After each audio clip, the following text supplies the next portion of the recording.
Sino ang pinakamahalaga sa buhay mo? Who is the most important person in your life? For most Filipinos, the answer is not one person. The answer is mag-anak or pamilya, family.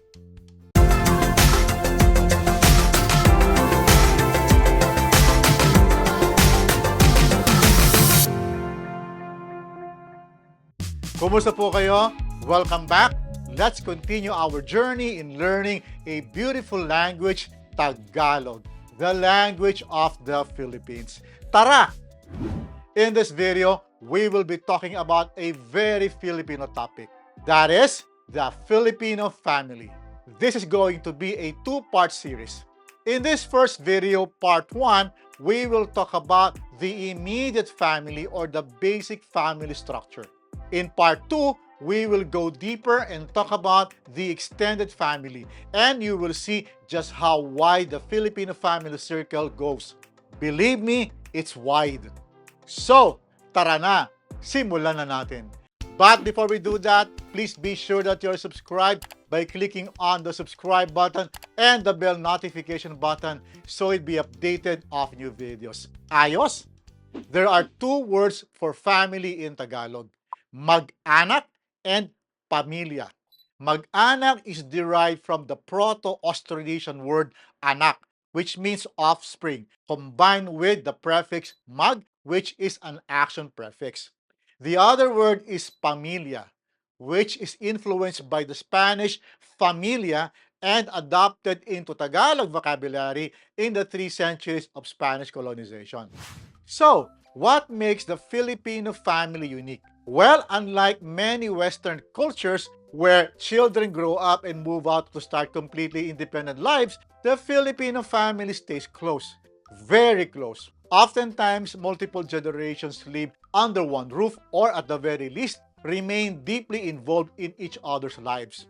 The basic Filipino family unit is the immediate family and is composed of 4 groups. These are lolo at lola, the grandfather and grandmother, tatay or ama at nanay or ina, father and mother, anak, the child or children, and apo, grandchild or grandchildren. Sila ang bumubuo ng pamilyang Pilipino. Kilalanin natin sila. Tara! Family member number 1, lolo at lola.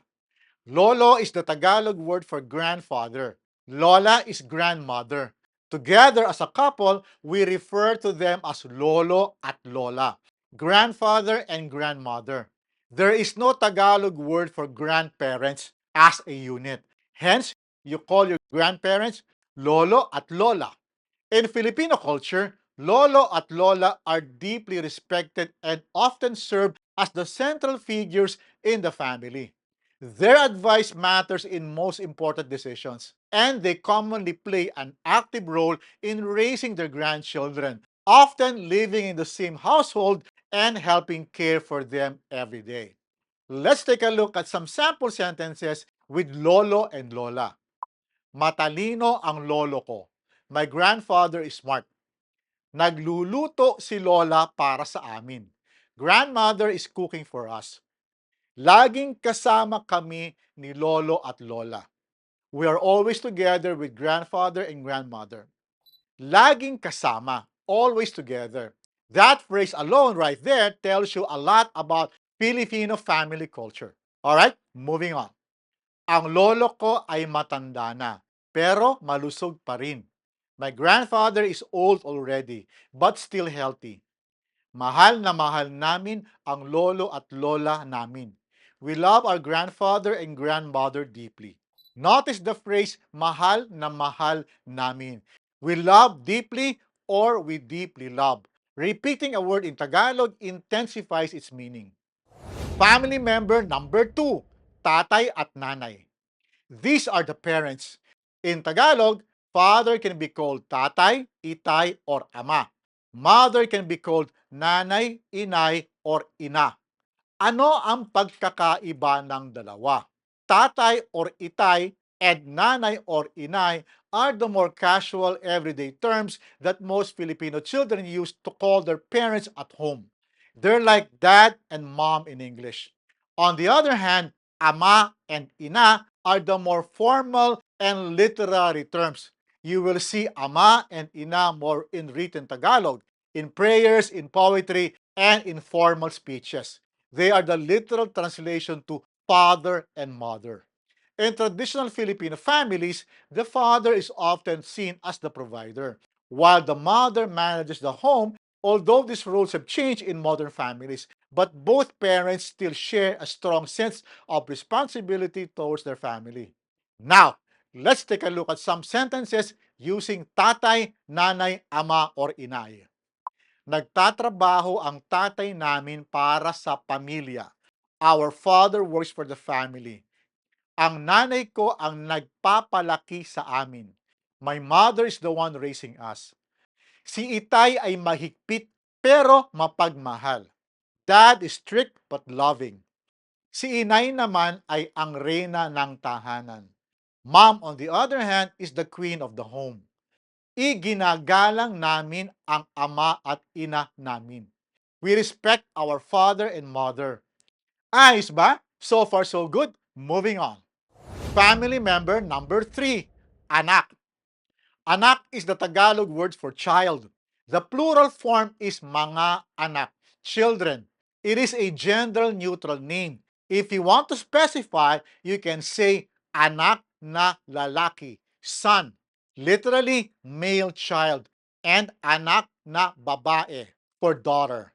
In Filipino culture, children are taught to deeply respect their parents and elders, which is shown through the values of paggalang, respect, and the use of respectful words such as po and opo. They are also expected to care for their parents as they age, making family responsibility and at-home elder care an important cultural norm. Gamitin natin ang anak sa pangungusap. Ang mga anak namin ay sina Marie, Ariana at June. Our children are Marie, Ariana, and June. Ang panganay na anak namin ay babae. Our eldest child is a girl. Ang bunsong anak namin ay lalaki. Our youngest child is a boy. Panganay is the adjective eldest, while bunso is youngest. Notice the ligature ng and na to connect adjectives with noun. Naglalaro ng football ang anak kong lalaki sa palaro. My son is playing football at the games.